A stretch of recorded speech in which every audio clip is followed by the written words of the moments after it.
Ginibo ka na kaaging Sabado, September 30 ang pedal para sa ligtas at mapayapang barangay at sangguniang kabataan elections. Nangenot sa aktibidad ang Philippine National Police Bicol. Nasa 26 na ahensyas kang gobyerno, bikers, otoridad at simpirang mga kandidato sa paabuto na eleksyon ang aktibong nagpartisipar sa aktibidad. Kabali sa mga nagpedal sinda Jade at si Nino. Nag-support na talaga kami sa PNP.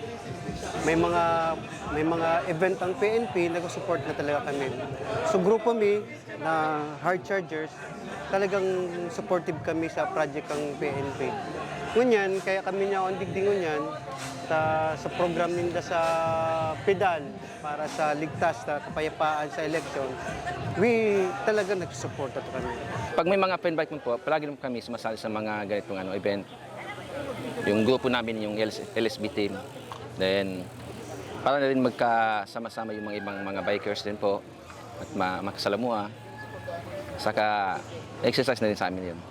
Katuyong kang pagtiripo na ipahiling ang pagkasararo kan otoridad, asin man iba-ibang ahensya kang gobyerno, para sa matarayumpo asin tuninong na barangay asin sangguni ang kabataan eleksyon sa Oktubre 30. Sigun kay Police Colonel Fernando Conanan Jr., Provincial Director kang Albay Police Provincial Office o Albay PPO, arog kan mga pagigibong peace covenant signing kan mga nakaaging simana, ang BSK Ipidal 2023 sa rumpaagi tanganing maging posible ang pigmamaot kang mga otoridad na pagkakaigwan ni matrayumpo asin tuninong na eleksyon, lalo na sa mga lugar na kabali sa red category arog kan libon. Sabi ko nga po sa ating mga peace covenant na ginagawa, gawin nating makabuluhan, gawin nating tahimik ang election dito. Though we already made the necessary adjustments, lalo-lalo na sa munisipyo ng Libon. No? Naka-focus po tayo ngayon doon while we are waiting for the conferment na maging under po siya ng COMELEC control. Hinihintay po natin ang COMELEC na yun nga po, yung decision po nila.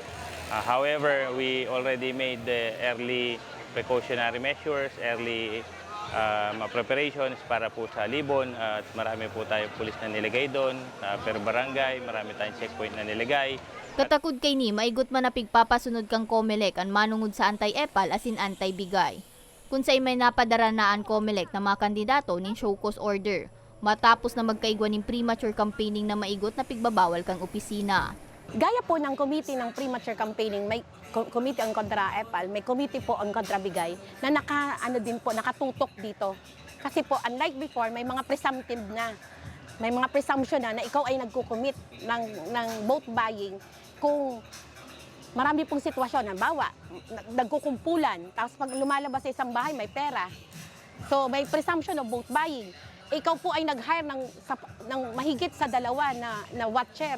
May presumption of vote buying. May hawak ka po, mahigit sa 500,000 sa malalapit ng eleksyon. May presumption of vote buying. Ibig sabihin, Sigun man kay Police Brigadier General West Raimundo Obinque, nakandaan ka pulisan na magtabang sa COMELEC, lalo na ngunya na pirilian.